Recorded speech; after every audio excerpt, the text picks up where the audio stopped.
Hi everyone, hope you're all doing well, and today we're making a video on Sunday, which is a bonus. We don't normally do videos on Sunday, but because of the workhorse and the fluffy panda coming in to attack us, this video is supposed to be on the Saturday, but because I made that video, knocked it back to Sunday. So yeah, a little bit of a Sunday video, a little bit of a treat. So for that, if you can smash the like button, that'd be really cool. But I'll talk about, obviously on the channel, I always try and say, what I'm buying, when I'm selling, and I did sell 3 stocks this week, and hopefully the information that I give you why I sold these 3 stocks might help you guys in decision making when you guys should sell stocks, or a little bit of advice hopefully.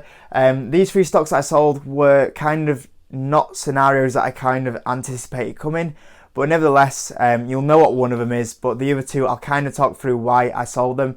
Obviously selling stocks is probably one of the hardest things to do on the stock market, and trying to decide the right time to sell it, when you get it at the highs, or making sure that you don't, carry on going past it, or it doesn't drop down. It's a really difficult thing to do. So there was different things that came into why I sold these stocks. So I'll walk you through it, why I did actually sell in these 3 companies. So obviously the first one you guys know about, we did 2 videos on it over like Sunday and Monday, which was Cineworld. So obviously Cineworld had a bit of negative news about the closures, and I sold out of Cineworld. It was quite a bit of a loss that I did sell out at, and it has done quite well since. It has bounced up slightly since I did sell out of Cineworld, and yeah, we'll see where it goes. I think maybe it's gone a little bit too high when you consider this company is probably not going to have any money coming in for 6 months. It's an ugly picture, and for me, there's a chance that Cineworld does get through this situation. And if it does get through the situation, then eventually the share price might come back to where it was. The only reason why I sold out this company is because I knew it was a spec stock. But when I bought this spec stock, I thought there was 75% of the company chance of the company getting through this, 25% of the company not getting through this. And with that news that came out, I felt like the chances for this company had gone to 50-50. And even though I know it's a risk, I know it was a gamble, for me, when it kind of gets to 50-50, I was like, I'd rather just take that money, put it somewhere else, not have to wait, 6 months and take that 50-50 gamble, put it somewhere where it can recoup the Cineworld money and I get that back for sure. And I thought that was the better option rather than taking the 50-50 risk. It just kind of went past my threshold at that point. I was like, it's just a bit too much taking that 50-50. So yeah, I just felt this is probably the better time to just kind of cut it there, move on. And like I say, for you guys, some of you guys I know carried on holding them shares, and if you carried on holding it, I hope it does work out for you. Like I say, it's just a lot more riskier than what it was a month, 2 months ago now. So the second stock that I sold this week was my newer position in Carnival. So for some of you guys that know, I did buy some shares in Carnival in the COVID dip, and I decided to take some of them profits. Now the reason why I took the profits out of them is just to help with the loss that I currently have on Carnival. I think that will help balance it out, take a little bit of profit. I also think when I look at this company, same again, it's a big spec stock, and obviously I had Cineworld, Carnival, Workhorse, and you could kind of say Diamond Peak as well. So kind of 4 risky stocks. So obviously with Cineworld gone and Carnival gone, I kind of only got 2 risky stocks now.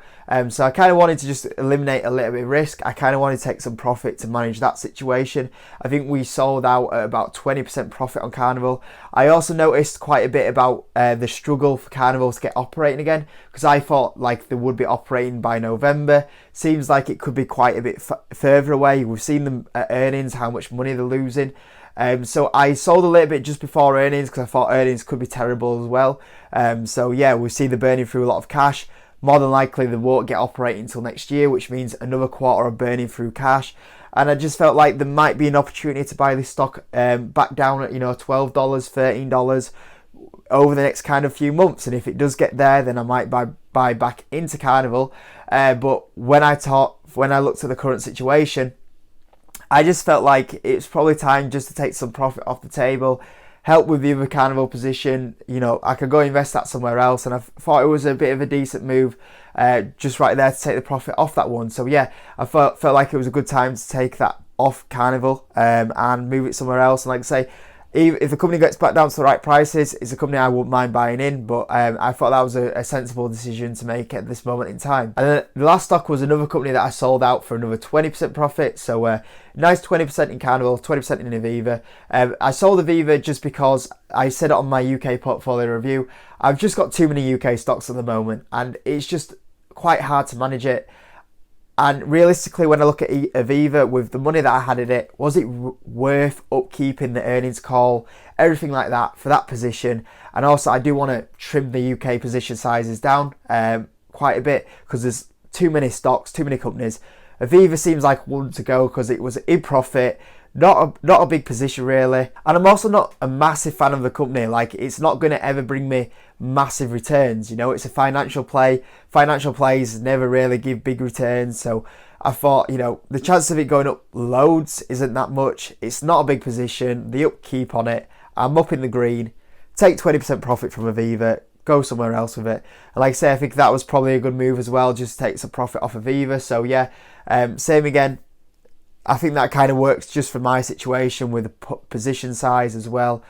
So, and you know, how many stocks having that UK portfolio. So yeah, two nice little mini profits there, and obviously we had the Cineworld loss. But yeah, overall, not too bad of a week really. In general though, my portfolio has done quite well over the last week. I mean, Greg's was fantastic, and like it's crazy because Boohoo like brought out the amazing earnings but went down a little, but like Greg's was on a massive tear. Even like Hollywood Ball, fantastic. Data Group's not done too bad either. So overall, it wasn't a bad week for the portfolio in general, which was great. So I'll try to update you guys around November time about how it's all going. Hopefully it stays at these sort of prices, we'll see. But yeah, I thought I'd update you with the 3 stocks I did sell anyway, guys. As always, you can smash the like button, subscribe if you're new around here. I'll see you in the next video.